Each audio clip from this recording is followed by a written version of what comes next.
Why am I not satisfied? I have a wonderful husband, Derek, who loves me with every breath. Of course, I love him too, and have loved him for many years. He is a great support to our family, the girls adore him, and he's a joy to be around. Our neighbors often ask for his help with computer-related issues, and believe me, they ask for a lot. I never suspected that he wanted another woman other than me. He doesn't flirt, and Derek almost always satisfies me in bed. He gets upset if I don't reach my peak. I know he's a good lover because I had a few lovers before we got married, and Derek was the best I've ever had. But as our marriage approached its 20th anniversary, I realized my knowledge was getting outdated. For most of our marriage, it never occurred to me to stray. At least, not until the incident with Roger. As I approached 45 and was nearing the empty nest phase, I found myself needing reassurance that I was still an attractive woman from someone other than my husband. Even though Derek always told me I was more beautiful than ever, I could see myself in the mirror, breasts that were once perky now sagging, wrinkles appearing on once smooth cheeks, gray hair needing dye, and a body expanding beyond the limits of my chair. I could look good with makeup and the right dress, but for how long? I began to dream about what another lover might do. I thought about discreet ways to meet other men if I took the risk. Sometimes, when Derek and I made love, I would imagine other men, like TV and movie stars or handsome young guys at the office. I started enhancing my work wardrobe with short skirts, bras that lifted my breasts, and an extra button undone on my blouses. The compliments from men at work increased as they noticed these changes. Roger, a nice man who had flirted with me for years at work, suddenly seemed more appealing. One day, feeling particularly frisky, I decided to flirt back. When we were left alone, he saw through my bluff immediately, locking the door to my office. Feelings that had been building up for months erupted, and without thinking about the consequences, I attacked him passionately. Clothes were hurriedly taken off, my table was cleared, and everything happened quickly. It was amazing, and we were lucky not to get caught. Afterwards, I sat stunned, quickly putting things back on the table, using facial wipes, and spraying air freshener to eliminate the smell of sex. The excitement was intoxicating. And it took me a good hour to get back into work mode. Our supposed one-off fling left us both wanting more. Recognizing the danger of our first encounter, we planned a more secret repeat. Once again, we managed to please each other and not get caught. However, our short, secret meetings soon became insufficient. Roger proposed an idea, a 2-week cruise together, where we would be alone with no one around who could inform us. I pondered for a long time about how to approach Derek with the news that I would be leaving for 2 weeks. Perhaps I could use the half-truth method. I would tell him that I needed a temporary trial separation to restore my middle-aged spirit. I wanted time to think about the future of our family, talk to other people, have fun, and explore new relationships freely. Derek would have the same freedom from me while I was gone. After 20 years of marriage and sex with only one woman, he might appreciate a little break. I doubted Derek would date another woman, much less do anything with her while I was away. He loves me so much that he would probably just wait and take me back. He might pout a little. And I might have to promise not to do it again, but I knew he would endure a lot to keep the wife he loves and his family intact. Additionally, he would realize that his finances would take a big hit in a divorce. That's why I was sure he wouldn't do anything too drastic because of my spiritual quest. I fully intended to return and be a faithful wife after the cruise. In fact, I was already looking forward to it. I planned to smother Derek with all the sex and attention he could handle as soon as I got back. I thought that 2 weeks of unrestrained sex on a cruise would satisfy my desires so much that I would stop seeing Roger for a long time, maybe forever. If that didn't happen, Roger and I would have to figure out an even safer way to meet. But I would avoid seeing him for several months after reuniting with my husband. I didn't want to risk my future sharing my children, grandchildren, and retirement with Derek. We would have to be very, very careful. Now, I just needed to approach Derek the right way, when he was in a good mood. Later, Lydia and I finished the session, which was somewhat reminiscent of lovemaking. I say kind of, because I could tell that Lydia's heart wasn't quite in it. Oh, she made all the appropriate love sounds and expressions of how good it was, but the fake discharge almost made me laugh. However, she was able to bring me to climax, which seemed to be her goal. As we lay on our backs in bed, she apparently decided it was time to broach the subject I had been expecting. Derek, you know that I love you, right? She began. I thought, finally, here it is. Thank God I'm ready. I played along with her. Yes. Darling, and I know you love me, right? Absolutely, my dear. If I really needed something that could help me a lot, you would let me do it, right? Of course, dear. What do you want? As if I didn't know, I mean my whole life, body and soul, to reevaluate everything, including our marriage and my motherhood. I think I could do this only with a temporary trial leave from my duties as a wife and mother. You guys could probably take a break from me, too. We will all feel better when I return rested and more dedicated than ever to being the best wife and mother I can be. I feel like I need some time to explore. Wait, where are you going? I went out into the corridor and shouted towards the girls' rooms. Girls, wake up. The time has come. Bring your things to the kitchen. Okay, Dad, we're not sleeping yet. We'll be there now. Derek, what's going on? Why do the girls need to come here? There's no need to tell them anything now. We still have a lot to discuss. We will have enough time to tell them everything. Lydia, our girls are part of the family. If you just announce that you want to change, both of them are old enough to understand what you want and what the consequences of it are. We all, as a family, need to discuss what needs to happen. I thought it best if we all sat around the kitchen table and each had a chance to speak. I went down to the kitchen, despite Lydia's request to talk to me alone. The coffee smelled delicious, so I made myself a cup without offering to make one for Lydia. She seemed to be losing courage. Derek, you're making too much of this, she said. I'm just asking for some personal time. Leave with your boyfriend Roger. We know, Lydia. Lydia looked shocked. Roger? Why are you bringing him into this? He's just a friend at work. I need time to figure out how to have sex with Roger without sneaking and still be able to choose between him and me with the girls, I said. We know, you know what? Lydia asked. Her voice trembling, about your Wednesday lunches that turned into quick Wednesday lunches and are about to turn into a 2-week cruise with Roger. You can't know. I mean, I didn't do anything like that. Roger is just someone I have lunch with sometimes. Alicia took the initiative. Oh really? The first time you two decided to take your lunch break in your executive room, Dad got a call from your office looking for you. You and Roger exceeded your hourly lunch limit. Dad said he had no idea where you were. When you returned home that evening, you lied and told him you were with your boss. It wasn't a lie. It was the honest truth. I was at a meeting with Mr. Albright. The secretary must have made a mistake. You know she's not the most reliable person in the world. Since when did Roger become your boss in his office? Alicia continued. That's when Dad decided to hire a private detective. We have a lot of videos and photos.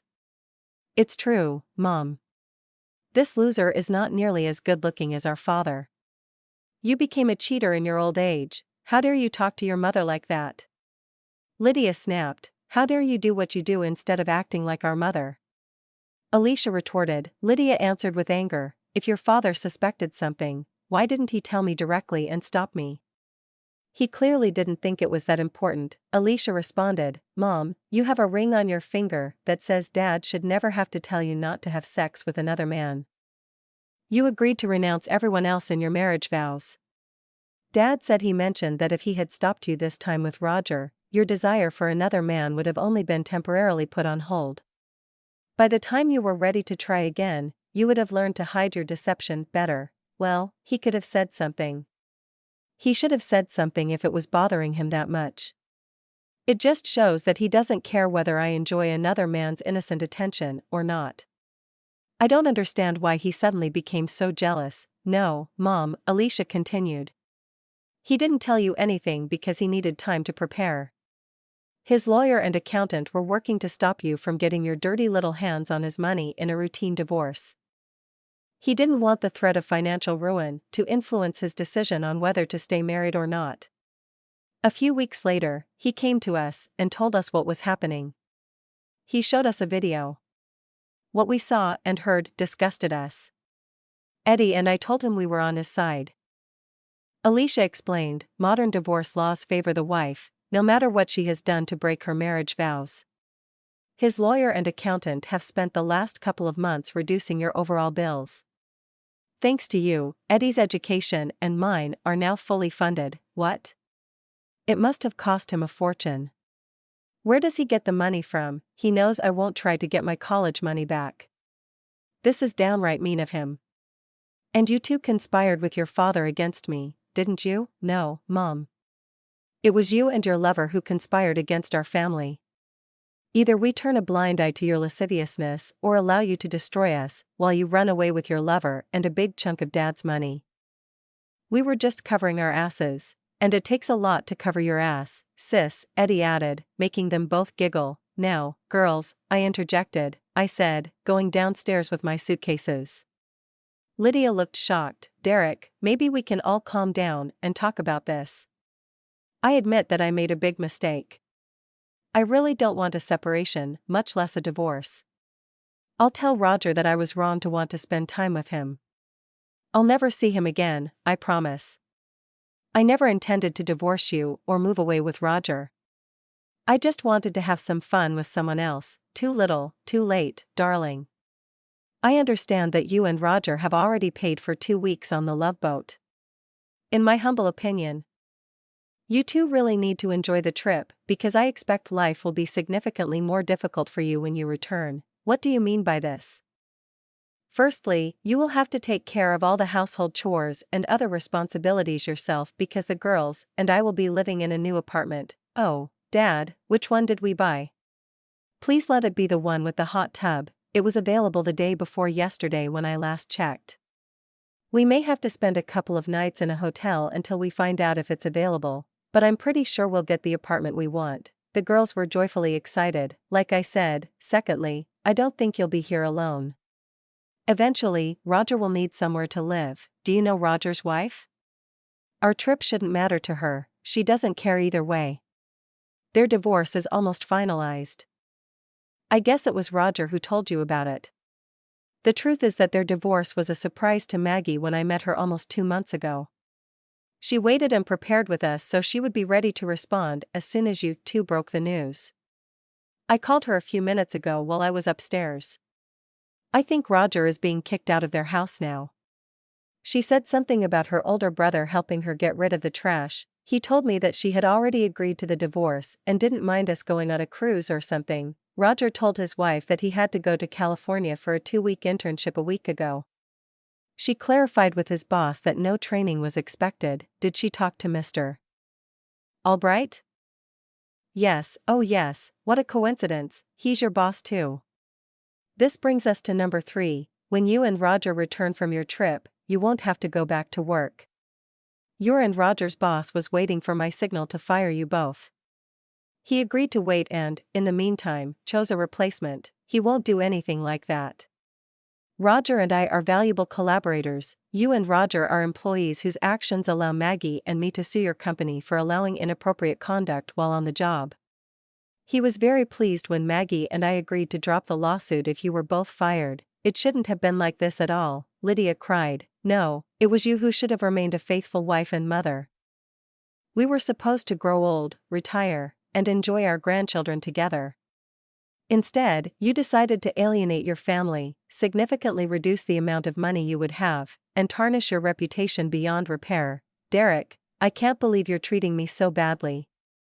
I thought you loved me. What else are you going to do to hurt me? Glad you asked. If you fight a divorce, all your escapades with Roger will go to your parents, relatives, coworkers, and neighbors. They might even end up on a pornography site. Though, with Roger's small spear, it probably wouldn't be too popular. This cannot be, Derek. I love you. I always returned home. I just wanted to be alone for a while. In about a month, everything will return to normal. Now you've come at me for no reason. All these years of marriage should be worth cutting me some slack. You all should give me some forgiveness and a second chance. Actually, no. You had a second, third, fourth, etc. chance. Every time you decided to meet Roger instead of doing what a wife and mother should do.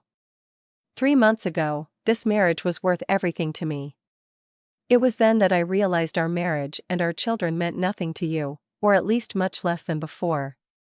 Lydia, you helped me so much. I was so depressed that I could have done something drastic if it was just the two of us.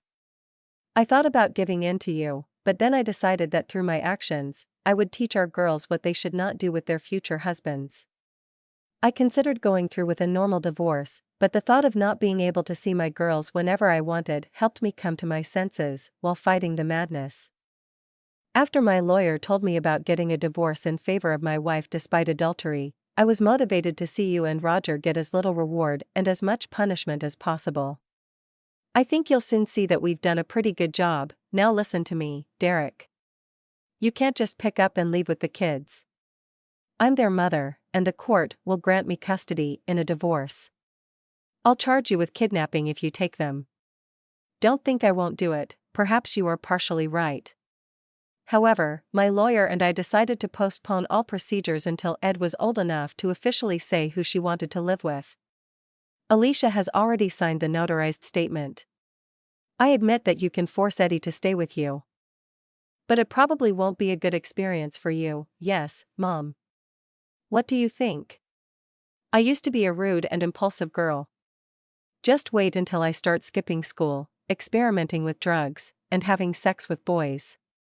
If this doesn't work, I'll complain that your boyfriend Roger is sexually harassing me with your support. So, as you can see, Lydia, we are ready, and you obviously are not. The way I thought you were supposed to accept the trial breakup and maybe be upset, but in a few months, you would take me back like a prodigal son. No harm, no foul. I really didn't want to get a divorce. I just wanted you to think that divorce is too much to pay for my vacation for a couple of months.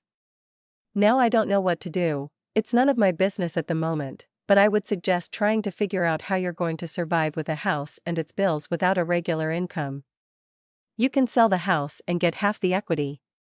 If this works out, you will have enough money to last until you find a job.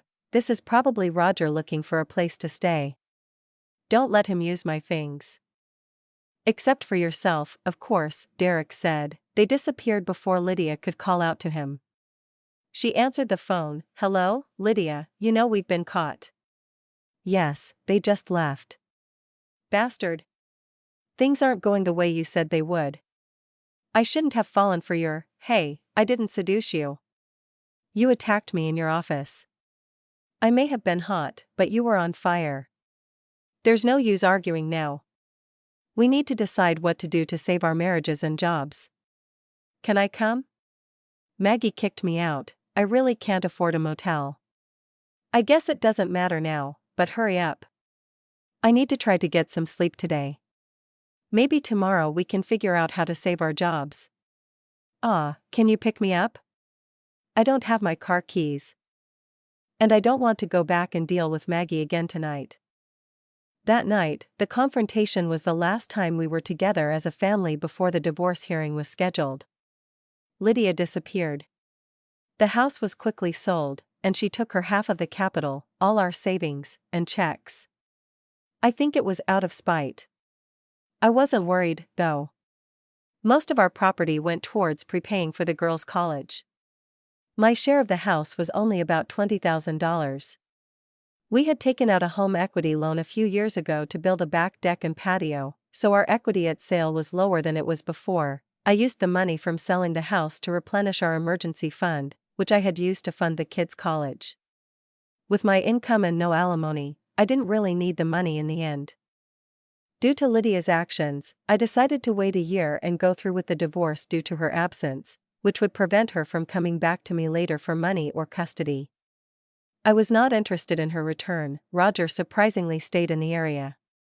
I heard he found a low-paid job and lives modestly on his own. Maggie recently told me she's engaged to one of her divorced neighbors, but is in no rush. I got burned once, got embarrassed twice, she said. Good for her.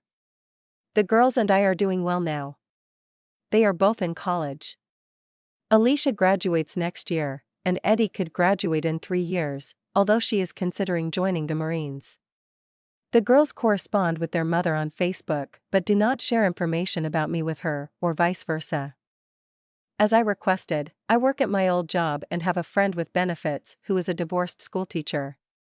Now that my girls have moved out and her son is heading off to college, she'll probably move in with me soon. We haven't talked about marriage, but we did discuss commitment and exclusivity. My sex life has never been better. She takes pills, and we use condoms. You know, I have to be on my guard. Lydia knew, of course. The girls are willing to keep in contact with me, but they said their father does not want to give information about him or receive information about me. God, it's like the first 20 years of our marriage were nothing. In those years, I was a good wife and mother, damn it. I worked a lot at home and at work. My money, along with Derek's, went towards maintaining the house, the girls' cars, and all our bills.